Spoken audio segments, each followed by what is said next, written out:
lu lëndëm. lëndëm ak clair arbitre. aca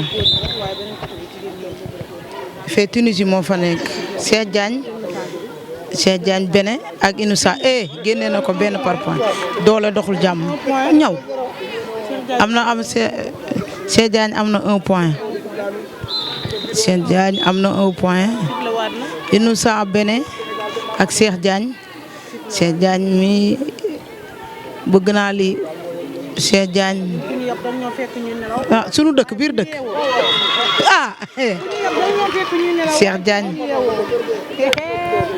Cheikh Diagne nee naa la amoo benn caaxaan am na 2 points. benn point moo ko dese. benn point ko dese mu gagné Cheikh Diagne. Cheikh Diagne a ngi nii.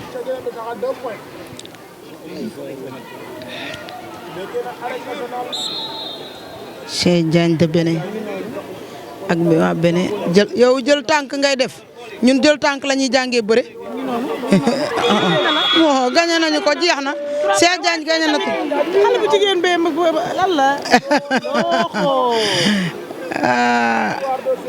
victoire de Cheikh Diagne. première victoire de Cheikh Diagne nee na Cheikh Diagne gagné na. daje leen saafonte leen déedéet saafonte fair play loolu mooy fair play. waaye waroon ngaa jàpp loxo Sénégalais bi ko. sax soo de sànq nee na ma ñun